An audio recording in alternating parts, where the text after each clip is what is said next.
wabarakatuh rahimakumullah, jamaah Masjid Ar-Rahmah rahimakumullah.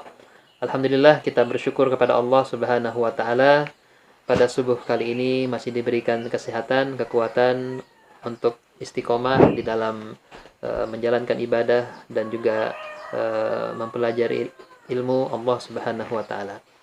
Salam dan salawat senantiasa tercurahkan kepada junjungan kita Nabiullah Muhammad sallallahu alaihi wasallam.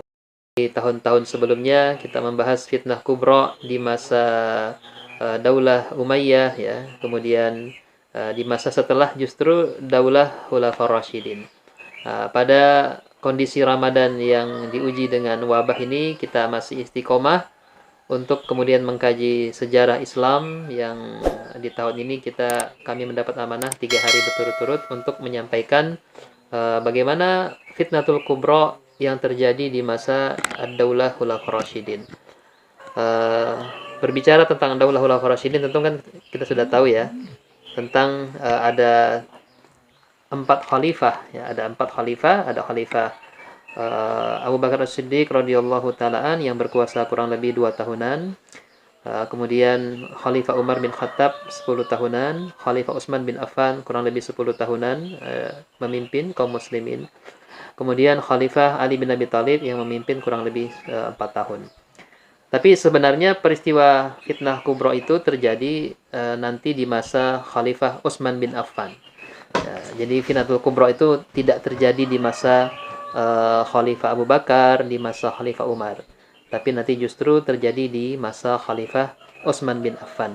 Makanya insya Allah tema kita secara 3 hari berturut-turut ini, pada hari ini kami akan menyampaikan tentang bagaimana background, ya, latar belakang munculnya terjadinya al-fitnatul kubra itu.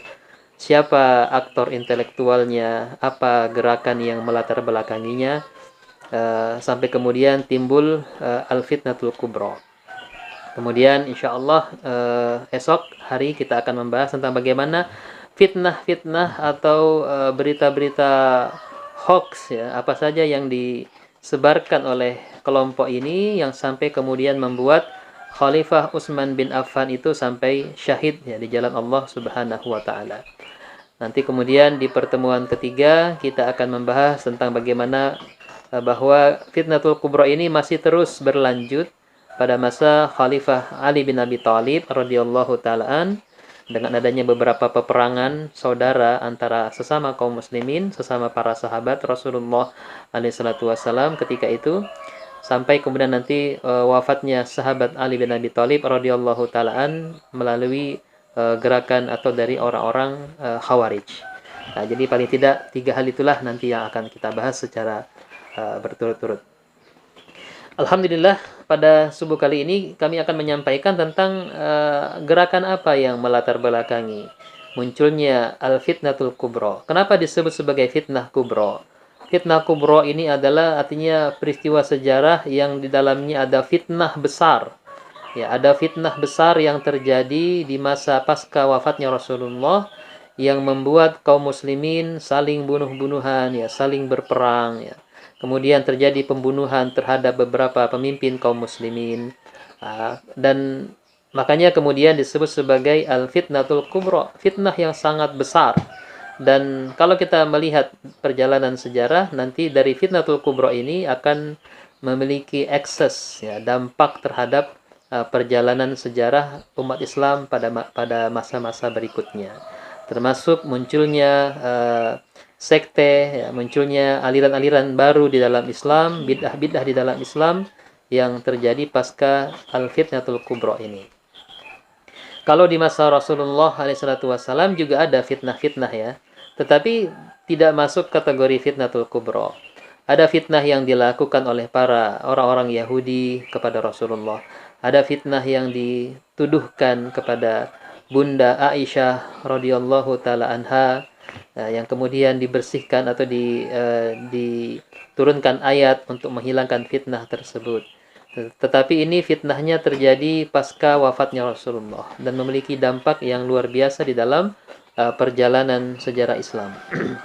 Alhamdulillah ya, jadi kalau kita melihat kembali ke sejarah, sesungguhnya timbulnya fitnatul kubra itu tidak muncul begitu saja. Ya, jadi satu peristiwa besar tidak mungkin itu terjadi begitu saja. Pasti ada gerakan, ada grand design di belakangnya. Ada tokoh-tokoh yang berperan di belakangnya.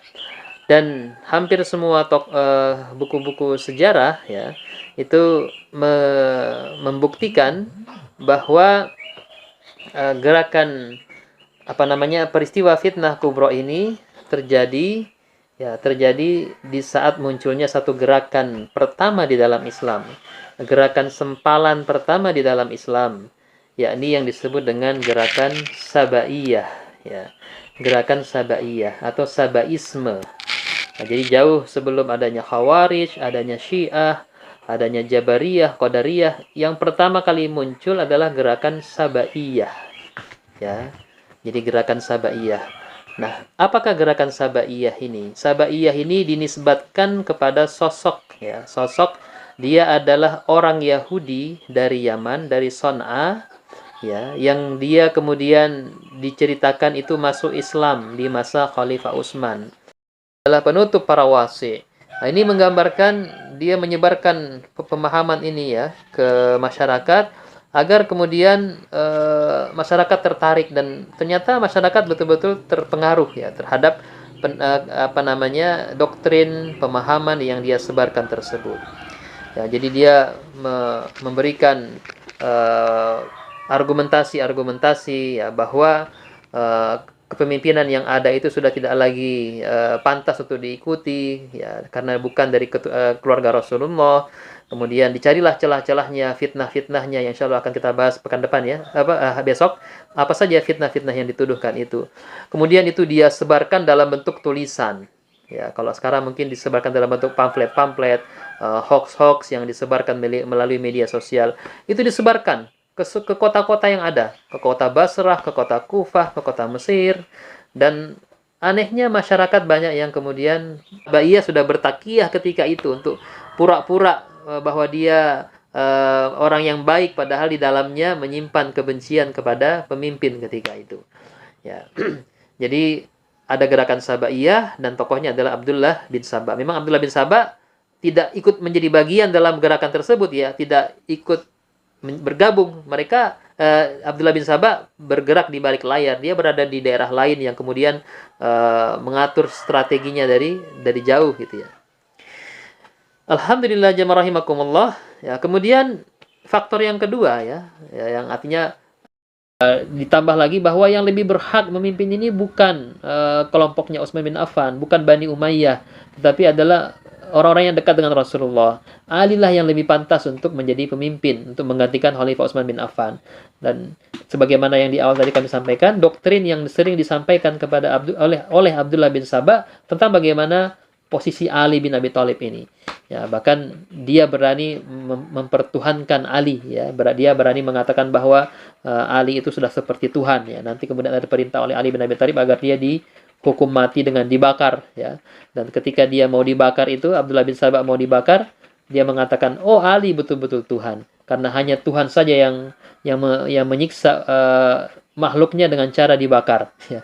Jadi ini menggambarkan betapa di balik peristiwa Al-Fitnah Al-Kubra itu ada gerakan-gerakan yang kuat di belakangnya. Dan nanti dalam perjalanannya Abdullah bin Saba ini terus menggerogoti kaum muslimin ya, mendorong masyarakat yang ada untuk memberontak kepada pemimpin kaum muslimin ketika itu sampai terjadinya pembunuhan ya, pembantaian terhadap Khalifah Utsman bin Affan radhiyallahu taalaan.